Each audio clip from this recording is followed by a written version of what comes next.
আজকের সকালটা একটু অন্যরকমভাবেই শুরু করলাম। আজ যেহেতু 26শে জানুয়ারি রিপাবলিক ডে, তাই কিন্তু আমাদের বাড়ির সমস্ত বাচ্চা কাচ্চা মিলে এখানে সকাল থেকেই পতাকা তোলার প্রস্তুতি শুরু করে দিয়েছে। আর ওরা এত ছোট হওয়া সত্ত্বেও কত সুন্দরভাবে এই সমস্ত জিনিসগুলো পালন করছে, দেখে তো আমার ভীষণই ভালো লাগছিল।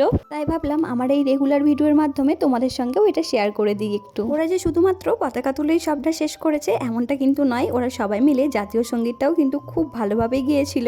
আর দেখো সবার সঙ্গে চাঁদা তুলে ওরা মিষ্টিও নিয়ে এসেছে, সেটাই সবাইকে দিচ্ছিল। আমার যেহেতু ডেলিভারির দিনটা খুব কাছেই চলে এসছে, তাই মাও কিন্তু এখানে সমস্ত কাজ গুছিয়ে ফেলছে।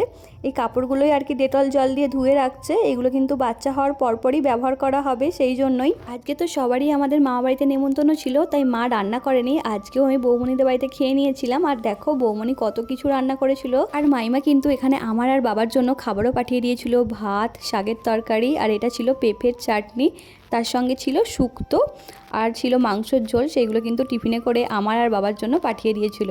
কাছে মামাবাড়ি হওয়ার এটা কিন্তু একটা সুবিধা। আর আমার বোন আগের দিন হাওড়ায় পরীক্ষা দিতে গিয়েছিল, সেখান থেকে আসবার সময় ট্রেন থেকে কত কি কিনে নিয়ে এসেছে, আমলকি, কমলা লেবু, তারপরে দেখো এই লজেন্সগুলো, ট্রেনের এই লজেন্সগুলো তো আমার ভীষণ ভালো লাগে। তার সঙ্গে ছিল ফ্রুটি, চকলেট, আরও কত কি। তো চলো আজকের এই মিনি ব্লগটা এখানেই শেষ করছি। আজকের আমার এই ভিডিওটা তোমাদের কেমন লাগলো তোমরা কিন্তু অবশ্যই কমেন্ট করে জানিও। Tata, bye bye.